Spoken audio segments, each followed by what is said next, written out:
नमस्कार YouTube family, cook with Sonali मराठीजमध्ये तुम्हा सर्वांचे खूप खूप स्वागत. तर आज आपण बनवणार आहोत उपवास स्पेशल साबुदाणा चकली, जी चवीला अप्रतिम लागते. त्याचबरोबर एकदम कुरकुरीत आणि खुसखुशीत अशी ही चकली बनली जाते. तुम्ही इथे व्हिडिओमध्ये पाहत असाल, एकदम अशी कुरकुरीत ही चकली बनली गेलेली आहे. करायला एकदम सोपी आहे. रेसिपी संपूर्ण टिप्ससह मी तुमच्यासोबत शेअर केलेली आहे. तर व्हिडिओ कुठेही स्किप न करता संपूर्ण रेसिपी तुम्ही इथे पहा. चला तर रेसिपीला सुरुवात करूया. इथे मी 1 वाटी साबुदाणे घेतलेत. साबुदाणे स्वच्छ निवडून घ्यायचे आहेत.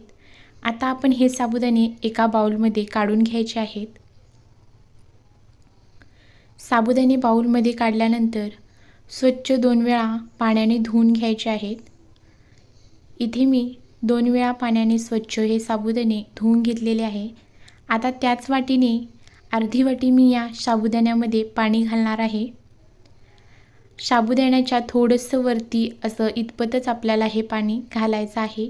जास्त पाणी आपल्याला साबुदाण्यामध्ये घालायचं नाही, नाहीतर साबुदाणे जास्त भिजले जातील. आता आपल्याला हे साबुदाणे 4 ते 5 तास छान असे भिजवून घेऊया. तर 5 तासानंतर तुम्ही इथे पाहू शकता, अगदी मोकळे असे हे साबुदाणे भिजले गेलेले आहेत.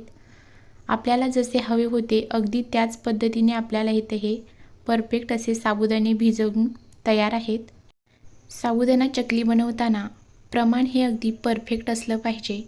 तर इथे 1 वाटी साबुदाण्यासाठी मी अर्धा किलो बटाटे उकडून त्याची साल काढून घेतलेली आहे.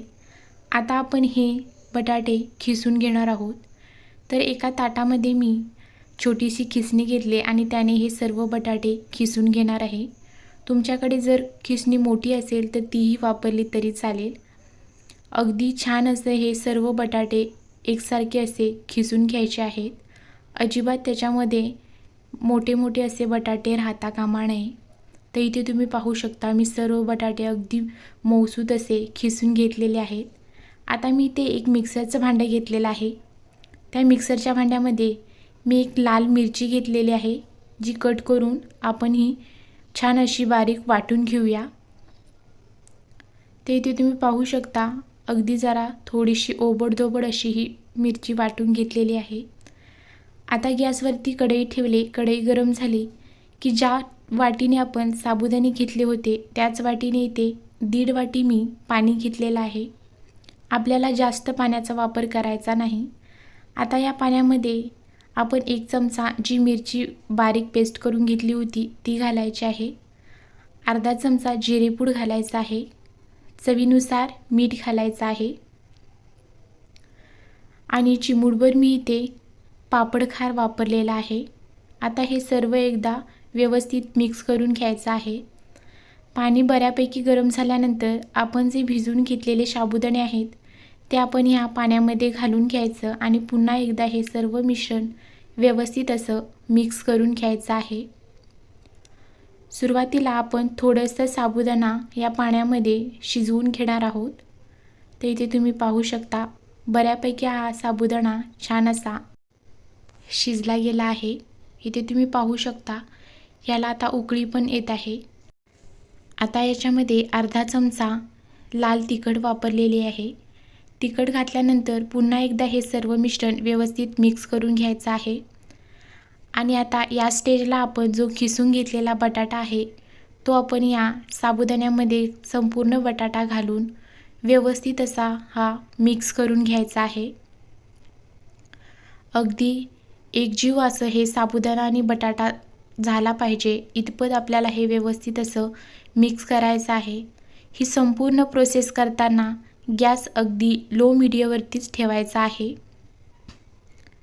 ते इथे तुम्ही पाहू शकता, अगदी व्यवस्थित असं हे सर्व मिश्रण मिक्स करून घ्यायचं आहे. अशा छान छान व्हिडिओसाठी माझ्या चॅनलला सबस्क्राईब आणि लाईक करा. त्याचबरोबर बेल आयकॉनचे बटन दाबा, म्हणजे सर्व रेसिपींचे नोटिफिकेशन तुम्हाला मिळून जाईल. आणि व्हिडिओ शेअर करायला विसरू नका. आता तुम्ही इथे पाहू शकता, अगदी एक समान असं हे दोन्ही व्यवस्थित असं मिश्रण हे मिक्स करून झालेलं आहे. अगदी परफेक्ट असं हे मिश्रण बनलेलं आहे. आता आपण ह्याला 2 मिनटासाठी छान असं शिजवून घेणार आहोत. आणि 2 मिनटानंतर आता आपण याच्या चकल्या बनवायला घेणार आहोत. तर इथे तुम्ही पाहू शकता मी एक प्लास्टिकची पिशवी घेतली आणि त्याच्या टोकाचा थोडासा भाग असा कट केलेला आहे. तुम्हाला जर पिशवीचा वापर करायचा नसेल तर आपल्याकडे चकलीचा आईट असतो, त्यामध्येही तुम्ही ही चकली बनवू शकता.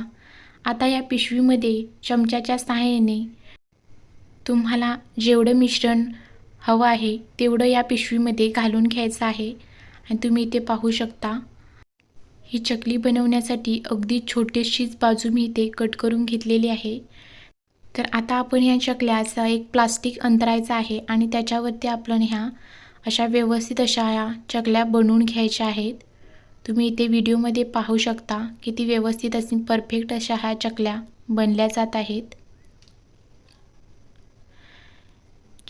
या पद्धतीने चकली बनवताना अजिबात कुठेही बटाटा मोठा ठेवायचा नाही, त्याच्यामुळे चकली बनवताना प्रॉब्लेम येऊ शकतो, म्हणजे मोडू शकतात किंवा चकली व्यवस्थित बनत नाही. तर इथे तुम्ही पाहू शकता या पद्धतीने आपण सर्व चकल्या व्यवस्थित अशा बनवून घेतलेल्या आहेत. आता आपण ह्या कडकडीत उन्हामध्ये 2 ते 3 दिवसासाठी छान अशा वाळवून घेणार आहोत. तर तुम्ही इथे पहा 2 ते 3 दिवस मी ते उन्हामध्ये छान अशी ही चकली सुकवून घेतलेली आहे. अशी ही तुम्ही चकली बनवून अगदी वर्षभरासाठी स्टोअर करू शकता. अगदी आरामात ही वर्षभर टिकते आणि अजिबात याला बुरशी येत नाही, कारण आपण ही छान असं कुरकुरीत होईपर्यंत ही चकली वाळवून घेतलेली आहे. आता आपण ही